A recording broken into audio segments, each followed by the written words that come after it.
আসসালামু আলাইকুম। জোরে বলবেন। ওয়ালাইকুম সালাম। আচ্ছা আমি আবার সালাম দিই। আসসালামু আলাইকুম। ওয়ালাইকুম সালাম। কাকা ভালো আছেন? আলহামদুলিল্লাহ। কি করেন আপনি এখানে? গরু ঘাস খাই দাদা। গরুর ঘাস কাটতেছেন? কয়টা গরু পালন করেন আপনি? বর্তমান দুইটা আছে তোর। দুইটা গরু পালন করেন। লাভটা কেমন হয় গরুতে? আচ্ছা মোটামুটি ভালো। মোটামুটি লাভ হয়। ঘাসের সাথে আর কি দিবেন? খেয়ে দেবো। খ্যার দিবেন। সামনে কি আরো বেশ আকারের গরু পালবেন? চেষ্টা আছে ভাই। চেষ্টা আছে।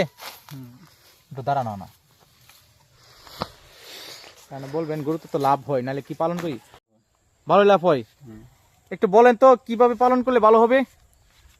ওটাকে মোটা তাল সম্পর্কে নাকি অনেক সম্পর্কে বলেন। মোটা তাজা সম্পর্কে বলেন। মোটা যেমন খোল বসি এবং খাদ্য আছে, এমন খাদ্য আছে খাওয়ালে, খেয়ের খাদ্য খাওয়ালে মোটা টেস্ট করে সুস্থ থাকে। আর এছাড়া অন্যভাবে অন্য পজিশন আছে অন্যরকম, সেই পজিশন করি না তো আমরা। আপনারা কোন পজিশনে করেন? আমরা এই খেয়ের বসি এটি ঘাস মুসি এটি খাওয়াই আর কি। খড় লাভটা হয়তো লাভ হয় লস নেই। না, ধন্যবাদ। তাহলে লস নাই।